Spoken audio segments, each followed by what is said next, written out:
الحمدللہ والصلاة والسلام علی رسول اللہ اما بعد۔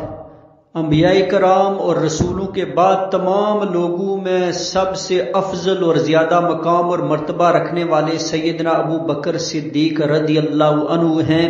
آپ نبی کریم صلی اللہ علیہ وسلم کے بعد بالاتفاق پہلے خلیفہ برحق یعنی خلیفہ اول منتخب ہوئے۔ سیدنا ابو بکر صدیق رضی اللہ عنہ کا نام عبداللہ اور کنیت ابو بکر تھی۔ والد کا نام عثمان بن عامر اور وہ نام کی نسبت اپنی کنیت ابی قحافہ سے زیادہ مشہور تھی۔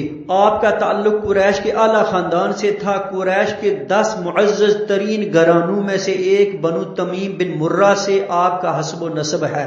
ابو بکر صدیق رضی اللہ عنہ کا نسب 7ویں پشت میں اللہ کے رسول صلی اللہ علیہ وسلم کے ساتھ مرہ پر جا ملتا ہے۔ سیدنا ابو بکر صدیق رضی اللہ عنہ بہت خوبیوں والے انسان تھے۔ سیدنا ابو بکر صدیق رضی اللہ عنہ کو ان کی زندگی میں متعدد ناموں اور القاب سے پکارا گیا، جن میں سے ایک مشہور لقب صدیق ہے۔ یہ لقب بھی آپ کو نبی کریم صلی اللہ علیہ وسلم ہی نے عطا فرمایا۔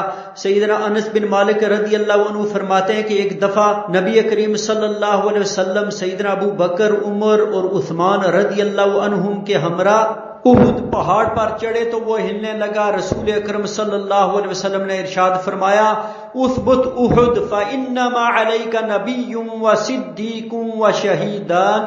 اے احد پرسکون ہو جا، تجھ پر اس وقت ایک نبی، ایک صدیق اور 2 شہیدوں کے سوا کوئی نہیں۔ یہ صحیح بخاری کے اندر روایت موجود ہے۔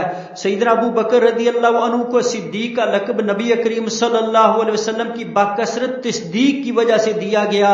ام المومنین عائشہ رضی اللہ عنہ فرماتی ہیں کہ جب رسول اکرم صلی اللہ علیہ وسلم کو معراج کی شب مسجد اقصی کی سیر کرائی گئی تو آپ صلی اللہ علیہ وسلم نے صبح لوگوں سے یہ واقعہ بیان فرمایا۔ اہل مکہ نے جب یہ بات سنی تو بھاگے بھاگے سیدنا ابو بکر صدیق رضی اللہ عنہ کے پاس پہنچے اور کہا، اپنے ساتھی کی خبر لیجئے، اس کا خیال ہے کہ اسے رات ہی میں بیت المقدس کی سیر کرا دی گئی ہے۔ ابو بکر رضی اللہ عنہ نے پوچھا، سیدنا ابو بکر صدیق رضی اللہ عنہ نے پوچھا، وقد قال ذلك، کیا واقعی آپ صلی اللہ علیہ وسلم نے یہ فرمایا ہے؟ لوگوں نے کہا کہ ہاں واقعی آپ نے ایسا ہی فرمایا ہے۔ سیدنا ابو بکر صدیق رضی اللہ عنہ فوراً بولے، لا ان قال ذلك فقد صدق، اگر یہ آپ صلی اللہ علیہ وسلم کا ارشاد ہے تو بالکل سچ ہے۔ لوگوں نے کہا کہ کیا واقعی آپ اس بات کی تصدیق کرتے ہیں کہ وہ یعنی نبی کریم صلی اللہ علیہ وسلم رات کو بیت المقدس گئے اور صبح ہونے سے پہلے واپس آ گئے؟ سیدنا ابو بکر صدیق رضی اللہ عنہ نے کہا کہ مجھے اس بات کی تصدیق کرنے میں کوئی عار نہیں، بلکہ میں تو اس سے بھی بڑھ کر آگے بڑھ کر یہ ایمان رکھتا ہوں کہ آپ صلی اللہ علیہ وسلم کے پاس صبح و شام آسمان کی خبریں آتی ہیں، یعنی آسمان کی جو خبریں آتی ہیں ان کی ہم تصدیق کرتے ہیں جو اس سے بڑھ کر خبر ہے۔ اسی کمال تصدیق کی بنا پر سیدنا ابو بکر صدیق رضی اللہ عنہ کا لقب صدیق پڑ گیا۔ یہ روایت مستدرک حاکم کے اندر موجود ہے۔ سیدنا ابو بکر صدیق رضی اللہ عنہ وہ ہیں کہ جنہوں نے مردوں میں سب سے پہلے اسلام قبول کیا، پھر ان کے بعد ان کی والدہ مسلمان ہوئیں۔ آپ نے رسول اللہ صلی اللہ علیہ وسلم کی صحبت اختیار کی۔ علماء بیان فرماتے ہیں کہ فقط ابو بکر صدیق رضی اللہ عنہ کو یہ اعزاز حاصل ہے کہ ان کی آل میں 4 پشتوں یعنی 4 نسلوں کو رسول اللہ صلی اللہ علیہ وسلم کے صحابی ہونے کی سعادت حاصل ہے۔ یعنی ابو بکر صدیق رضی اللہ عنہ کے والدین خود ابو بکر صدیق رضی اللہ عنہ، ان کے ساجزادے عبد الرحمن رضی اللہ عنہ اور ان کے پوتے ابو عتیق رضی اللہ عنہ، اسی طرح آپ کی ساجزادی اسما رضی اللہ عنہا اور آپ کے نواسے عبداللہ بن زبیر رضی اللہ عنہما، یہ 4 نسل در نسل صحابی ہیں۔ سیدنا عمر بن العاص رضی اللہ عنہما سے روایت ہے کہ میں نے نبی کریم صلی اللہ علیہ وسلم سے پوچھا، آپ سب سے زیادہ کس سے محبت کرتے ہیں؟ تو نبی کریم صلی اللہ علیہ وسلم نے فرمایا کہ عائشہ کے ابا ابو بکر صدیق رضی اللہ عنہ سے۔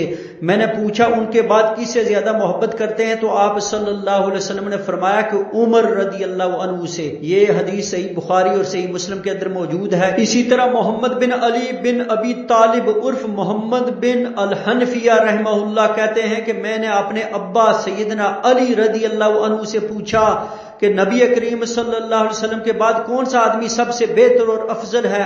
تو انہوں نے فرمایا کہ ابو بکر رضی اللہ عنہ۔ میں نے کہا کہ پھر ان کے بعد کون ہے؟ تو انہوں نے فرمایا کہ عمر رضی اللہ عنہ۔ یہ بھی صحیح بخاری کے اندر موجود ہے۔ سیدنا ابو بکر رضی اللہ عنہ کا ذکر قرآن مجید کے اندر آیا ہے۔ اللہ سبحانہ وتعالیٰ سورہ توبہ کے اندر فرماتے ہیں اور اگر تم اللہ کے رسول کی مدد نہ کرو گے تو کچھ پرواہ نہیں، اللہ اس کا مددگار ہے۔ اس نے اپنے رسول کی مدد اس وقت کی تھی جب کافروں نے اسے اس حال میں گھر سے نکالا تھا۔ ثانی اثنین اذ ہما فی الغار اذ یقول لصاحبہ لا تحزن ان اللہ معنا، کہ جب کہ دو آدمی میں سے دوسرا وہ تھا اور دونوں غار سور میں تھے اور وہ اپنے ساتھی سے کہہ رہا تھا غمگین نہ ہو، یقیناً اللہ ہمارے ساتھ ہے۔ تو اس میں سیدنا ابو بکر صدیق رضی اللہ عنہ کا ذکر موجود ہے۔ اسی طرح سیدنا انس بن مالک رضی اللہ عنہ فرماتے ہیں کہ ہجرت کی رات سیدنا ابو بکر صدیق رضی اللہ عنہ نے غار میں نبی اکرم صلی اللہ علیہ وسلم سے عرض کیا کہ اے اللہ کے پیارے پیغمبر صلی اللہ علیہ وسلم، اگر ان مشرکین میں سے کوئی اپنے پاؤں کی جانب نگاہ دوڑا لے تو ہمیں بآسانی دیکھ لے گا۔ اس پر نبی کریم صلی اللہ علیہ وسلم نے فرمایا کہ ہے ابو بکر، ایسے دو افراد کے بارے میں تمہارا کیا خیال ہے جن کے ساتھ تیسرا اللہ تعالی خود ہے؟ یہ صحیح بخاری کے اندر موجود ہے۔ اسی طرح صحیح بخاری اور صحیح مسلم کے اندر موجود ہے۔ سیدنا ابو سعید الخدری رضی اللہ عنہ فرماتے ہیں کہ نبی کریم صلی اللہ علیہ وسلم نے فرمایا صحبت اور مال کے لحاظ سے ابو بکر کا مجھ پر سب سے زیادہ احسان ہے، اور اگر میں اپنے رب کے علاوہ کسی کو اپنا خلیل بناتا تو ابو بکر صدیق رضی اللہ عنہ کو اپنا خلیل بناتا، لیکن اسلام کا بھائی چارہ اور محبت کافی ہے۔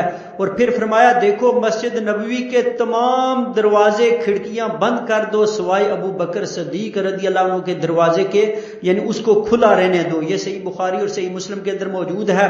اسی طرح سیدنا ابو بکر صدیق رضی اللہ عنہ کی فضیلت اس حدیث سے بھی ثابت ہوتی ہے جو صحیح مسلم کے اندر موجود ہے کہ سیدنا ابو ہریرہ رضی اللہ عنہ فرماتے ہیں نبی کریم صلی اللہ علیہ وسلم نے صحابہ سے پوچھا آج کس نے روزہ رکھا ہے؟ ابو بکر صدیق رضی اللہ عنہ نے فرمایا کہ میں نے۔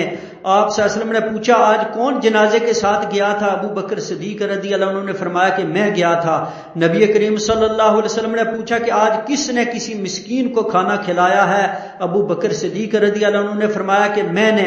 آپ صلی اللہ علیہ وسلم نے پوچھا آج کس نے کسی مریض کی، کسی بیمار کی بیمار پرسی کی ہے؟ تو ابو بکر صدیق رضی اللہ عنہ نے فرمایا کہ میں نے۔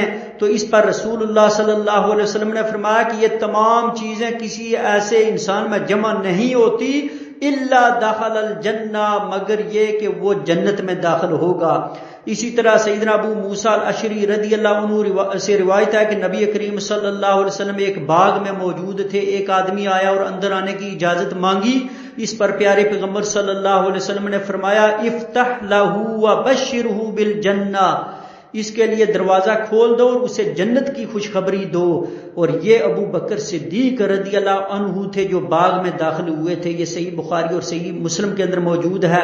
اسی طرح سنن ترمذی کی حدیث کے اندر ایک مشہور حدیث ہے جس میں نبی صلی اللہ علیہ وسلم نے فرمایا ابو بکر فی الجنہ، ابو بکر جنتی ہیں۔ سیدنا ابو بکر صدیق رضی اللہ عنہ کی شان کے متعلق سیدنا عمر بن خطاب رضی اللہ عنہ فرماتے ہیں کہ اگر ابو بکر صدیق رضی اللہ عنہ کا ایمان اور زمین والوں کے ایمان کو باہم تولا جائے تو ابو بکر صدیق رضی اللہ عنہ کا ایمان بہاری ہوگا۔ کتاب سنہ عبداللہ بن احمد اور امام ابو جعفر محمد بن علی بن الحسین الباقر رحمہ اللہ نے فرمایا کہ جس شخص کو ابو بکر اور عمر رضی اللہ عنہما کے فضائل معلوم نہیں ہیں وہ شخص سنت سے جاہل ہے۔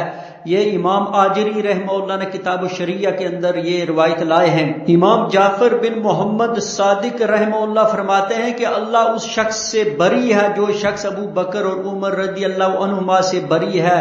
فضائل صحابہ امام احمد کے اندر یہ روایت موجود ہے۔ اسی طرح امام ابو جعفر محمد بن علی الباقر رحمہ اللہ بیماری کی حالت میں فرماتے تھے کہ ہے اللہ میں ابو بکر اور عمر کو اپنا ولی مانتا ہوں اور ان دونوں سے محبت کرتا ہوں، اور ہے اللہ اگر میرے دل میں اس کے خلاف کوئی بات ہو تو قیامت کے دن مجھے محمد صلی اللہ علیہ وسلم کی شفاعت نصیب نہ ہو۔